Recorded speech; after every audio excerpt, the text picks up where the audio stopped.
បងបងស្រឡាញ់គ្នាជាមួយអូនដូចជាយូរមកហើយខ្លួនប្រានអូនក៏បកលឲ្យបងតែបងភ្លេចពាក្យសន្យាថាទិញឡានទិញដីទិញផ្ទះឲ្យអូនហ៎អូនឯងចាំបន្តិចសិនទៅបងនឹងទៅលេងលះប្រពន្ធបងទ្រព្យសម្បត្តិទាំងម៉ានគឺធ្លាក់លើអូនឯងទាំងអស់អូនឯងកុំតែភ័យបងឯងឮតលែងប្រពន្ធរហូតតែអូនអត់ជឿទេប្រយ័ត្នប្រពន្ធបងឯងតាមតន់ណាអូនឯងមិនបាច់ភ័យព្រួយបារម្ភទេរឿងហ្នឹងទុកចិត្តលើបងចុះហើយបងសន្យាថាស្រឡាញ់តើអូនឯងមួយគត់បងអត់មានអ្នកផ្សេងទេតោះឥឡូវបងសុំថាអូនឯងមួយមកអញ្ចឹងហើយបង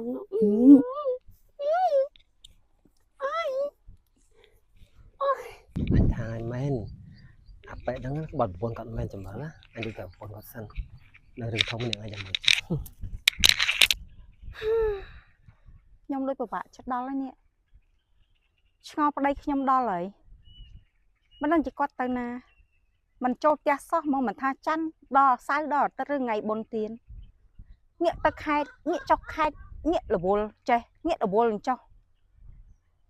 មិនដឹងគិតយ៉ាងណានេះហើយ អូយលោកស្រីនៅនឹងទេខ្ញុំខំតែរមមួយថ្ងៃអត់ឃើញសោះនៅផ្ទះមានការអីហ៎បង អូយលោកស្រីមិនដឹងរឿងអញ្ចឹង អត់ដឹងអីសោះនេះបងមានការអី ឃើញលោកប្រុសទៅញ៉ាយក្នុងចការនៅក្រោយនោះ មែនអត់ មែន មិនចឹងខ្ញុំនឹងជឿឯងបង ខ្ញុំទៅនេះលោកស្រីឃើញច្បាស់ហ្មងចាហ្នឹងហើយលោកស្រីចង់ដឹងខ្ញុំទៅមើល អូខេអញ្ចឹងជូនខ្ញុំទៅណា ចាចា ណាលោកប្រុសឯងណា លោកស្រីនៅលោកប្រុសអង្គុយនឹងឃើញអត់ តោះអាចាចឹងណានឹងការងារឯងហ្នឹងអញតាមប៉ុននឹងភ្លេចប៉ុណ្្នឹងហើយឥឡូវមានអីដោះសារទៀតហ៎ឆាប់ទៅផ្ទះភ្លាមចាំមើលមីស្រីហ្នឹងទៅលេទៅដោះស្រាយជាមួយខ្ញុំនៅផ្ទះទៅផ្ទះមុនខ្ញុំភ្លាម ហើយមានរឿងអីហ្នឹងគាត់ប្តីមួយចែកគ្នាស៊ីទៅទ្រព្យសម្បត្តិមកកណោប្រយ័ត្នងាប់ទៅអត់យកតាមទេ យើធ្វើដល់ដឹងរឿងអីនាងឯងគេធ្លាប់សន្យាមួយយើងថាជប់តាក់តងមួយប្តីយើងហ៎ចុះហេតុអីឥឡូវនៅតាក់តងអញ្ចឹងនាងឯងមុខក្រាស់ម្លេះឆ្ងាញ់ណាស់របស់គេហ្នឹងហ៎យ៉អ្នកឯងចង់ធ្វើឲ្យខ្ញុំពាក្យសន្យាគឺសន្យាចោលអ្នកឯងហ៊ានហក់មក លោកស្រីមាននេះឌឺខ្លាំងនេះខ្ញុំធំបានលោកស្រីវៃបដៅចេញម្ដងទៅ អូយជួយបង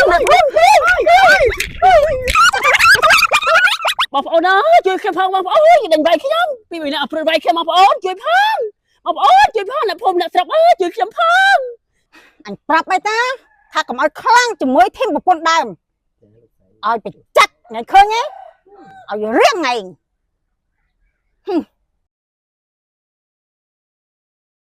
បង